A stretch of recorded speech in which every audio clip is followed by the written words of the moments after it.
Hey, what's going on YouTube? And welcome back to Coffee Shop Chatter. Mr. Controversy. So today I'm going to talk about this black jobs thing. That's for some reason people getting in a tizzy over what Trump said because I don't know. I guess they lack the education to understand what he was saying or the mental capacity. He what he said was, as far as immigrants coming into black neighborhoods, yes, it does affect black jobs. And people's like, what's a black job? Go into an all black neighborhood, so like predominantly black, and go ask those people where they work at. And when you say you take 10,000 illegal immigrants, you put them in those black neighborhoods. So now you have what's called black jobs. So you had, this young lady, you had Simone Biles, who decided, that she, I guess she called herself taking a jab at Trump, but she made herself look stupid. So I personally think she did it because she trying to get the black women off her damn back.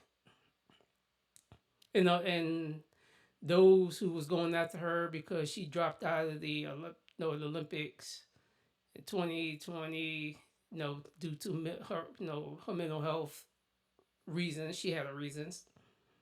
That's her personal thing to do.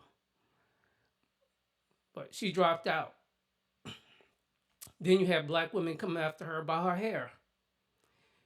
Then you have black women coming after her to include other women about her husband because he was saying he was a prize and they, oh girl, you should leave him. So I think she did this to try to win them over. But where it backfired, and what I hate about these celebrities is in those individuals who follow them as if they're like their idols, their gods, goddesses that's out here, is that none of these people live in the areas in which you live. They don't live in your neighborhood. They don't live in well populated black areas. They live in predominantly white areas. Every last one of them.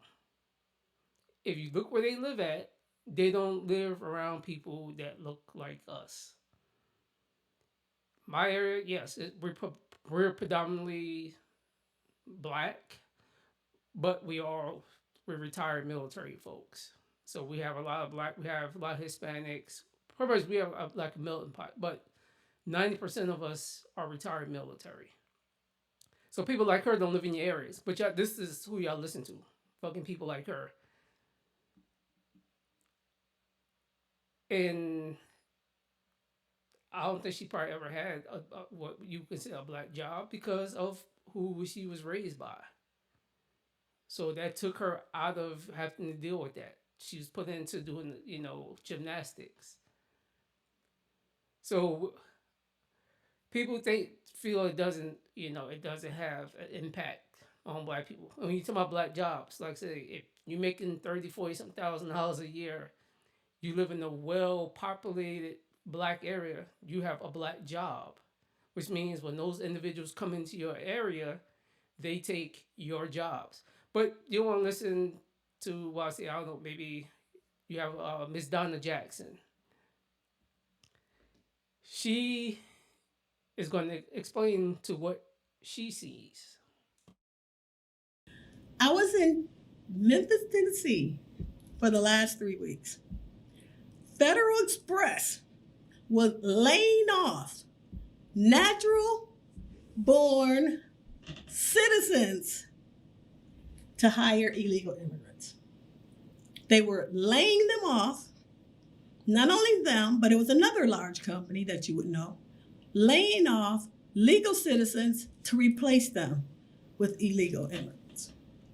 In the city of Chicago, the school board is considered a sanctuary city, which means that illegal immigrants get preferential treatment in hiring over natural legal citizens.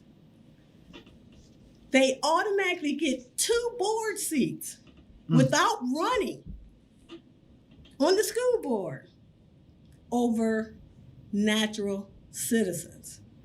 Who's getting pushed to the back of the bus? I can tell you something. We're holding on to the tailpipe of the bus. We're not even riding in it after you put the amount of benefits that illegal immigrants have. It was really a slap in the face when the city of Chicago opened up closed schools to house illegal immigrants.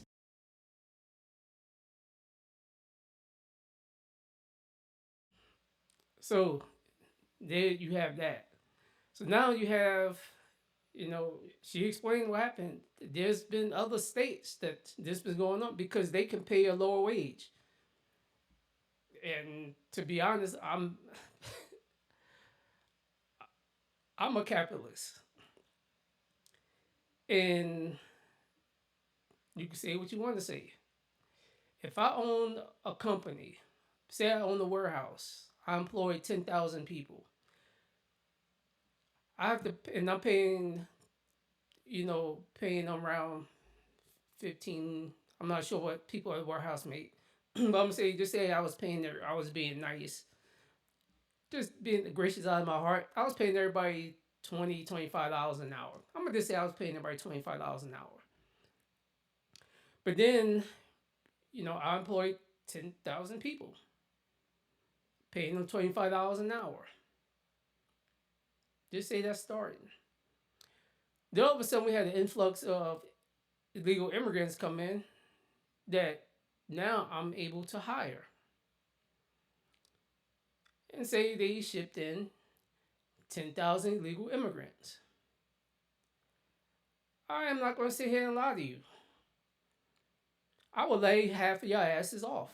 I probably lay off about 5,000 of you off, hire 5,000 of them, pay them probably about $10 an hour. Like I said, say what you want. If it's legal that I can do it and get away with it, guess what? I'm gonna do just like everybody else been doing. I'm gonna pay them $10 an hour, fire 5,000 of you, let the other 5,000 that's there, because this is what they do, train them up, and once they get flowing, because one thing I know for a fact, they ain't gonna never be late. They ain't gonna never miss a day. They ain't gonna make up no damn excuses. Let you train them up, and then I'm gonna lay off the other 5,000, and then I'm gonna hire the other 5,000 and let them train them up. So now I got 10,000 illegal immigrants seeking asylum, waiting for them to get their so-called citizenship, which takes years, sometimes about 10 years before they get it. And I'm paying them $10 as well. Some of you ain't got to start them off at that much. Even right here in Texas, some of these construction sites, and which reason I know is because my daughter's boyfriend, he does construction. There are a lot of illegals, I know they are, working out there. Matter of fact, I had an irrigation system put in. Every last one of them couldn't speak a lick of English. They had 2 guys that spoke English. The rest of them spoke straight Spanish. And when I talked to the one American guy that was here, I was like, man, what is this guy? He said, man, bro, all these jokers just got off the boat. Put my irrigation system in, and they was working for a company. So, and they not making much. He told me how much they making. I ain't gonna put the company out there. I ain't gonna say how much they make. but they wasn't making a lot of money. Not as if not, they didn't have to pay them what they would pay you or I, our actual citizen, because we paying taxes and everything else. So that's how they're paying those guys. But you don't think that's going on? Let's see what they do in New York.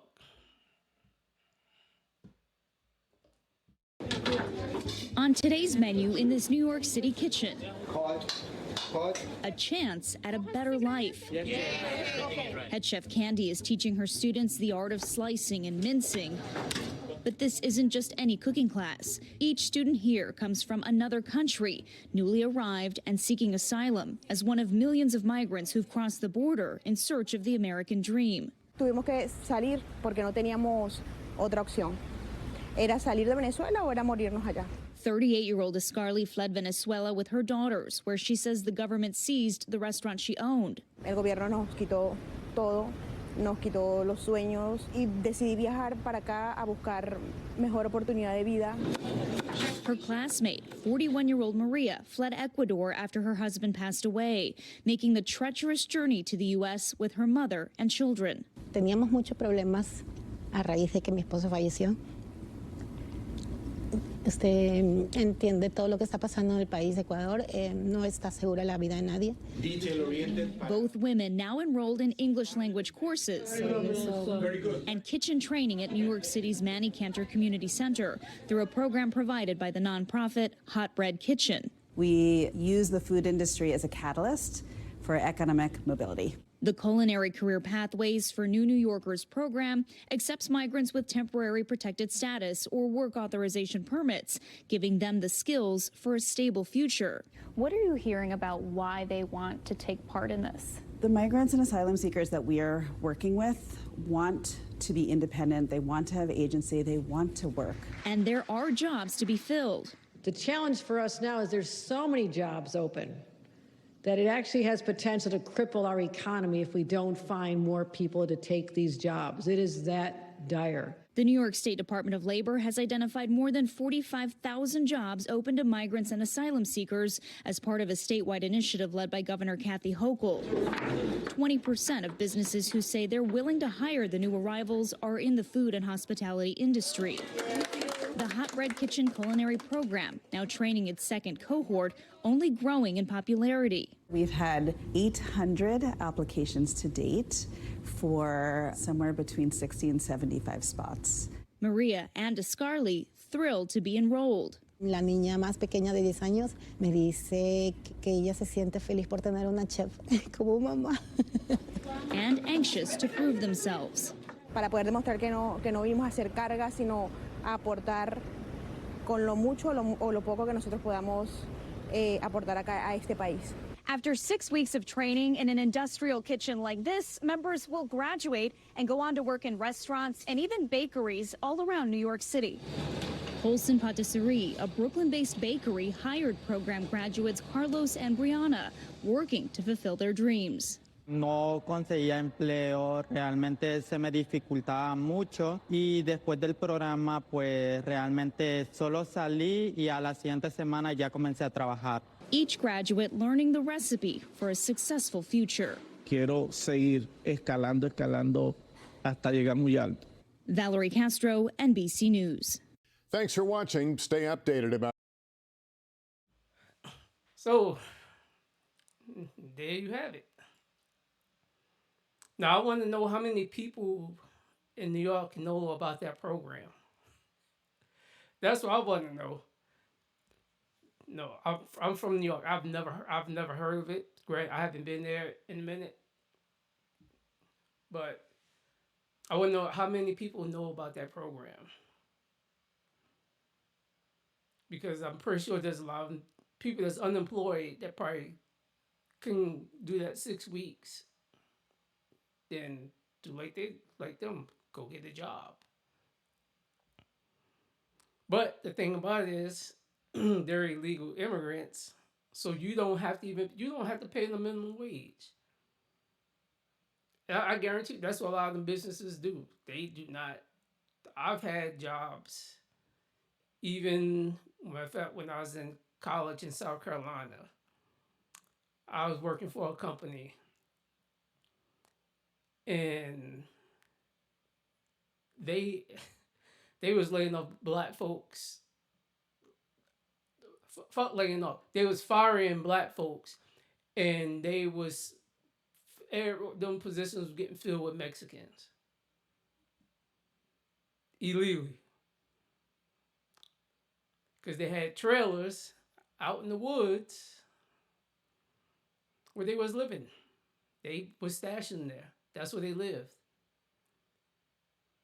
And then they would just make their way up to the building, do the stuff they needed to do.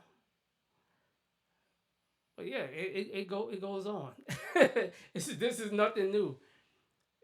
It's just it was never a problem because it was a problem, but it wasn't a problem. And it's just because we didn't have this mass influx of what we had over the last year or two under this current administration, which you got Vice President Harris, who's been fucking MIA for 4 years, talking about she's going to fix the problem that Trump caused with the border, but he had a damn executive order in there that addressed the border, which Biden kibosh. He suspended it. $700 million went towards that border. I don't know what that $700 million went, but Vice President Harris is put in charge of that border. So for 4 years, she didn't do shit with that border. All these people talking about, oh, she went down to the border. No, the fuck she didn't. She went to El Paso. I was stationed down at Fort Bliss when she came down there. She didn't go down to the border. She met with some of the border patrols, but she didn't go to the actual border, not the entry point, to see what was going on. That's over there in Eagles Pass, because that's where they come in at. Where we in El Paso, you have very few that try to come through there because they got some.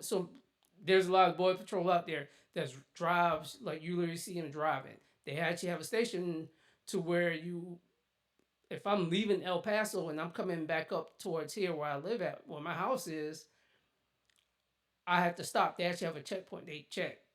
Usually, I just show them my military ID card, and then they yep, let me go. But what she's been doing for the past 4 years, besides fucking laughing, she hasn't done nothing. She's been MIA. She won't do no sit downs. She won't do no interviews or anything with none of the news channels because she can't speak.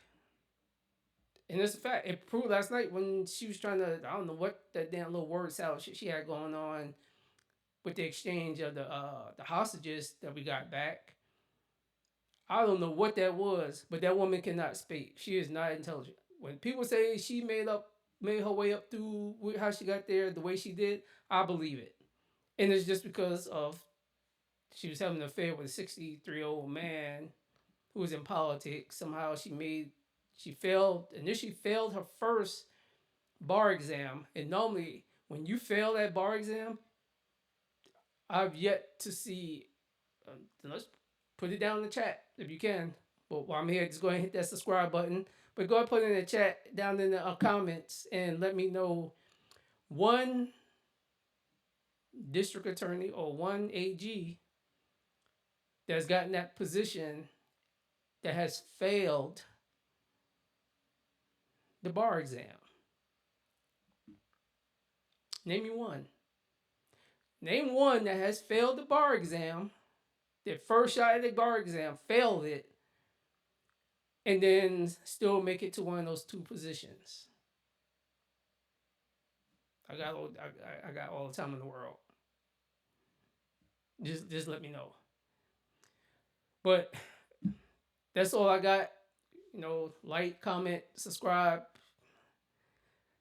If there's any topics, anything you want me to cover, if there's anything as far as on the military side, you can just shoot me an email. You can actually go into the descriptions. Actually, I'll put my the email for me down in the descriptions. You could just send me an email. I'll look over some things. I do want to go with the Project 25, but pretty soon. I ain't saying when, but I'm going out of the country for a little bit. Once I get back, I'm going to Hungary. I'll be in Slovakia. So once I come back, I plan on doing some stuff while I'm over there. I'm going to take my camera stuff with me and talk to some of the, probably if I get a chance, talk to some of the folks, see what they think about the stuff that's going on here in the U.S. But that's all I got. And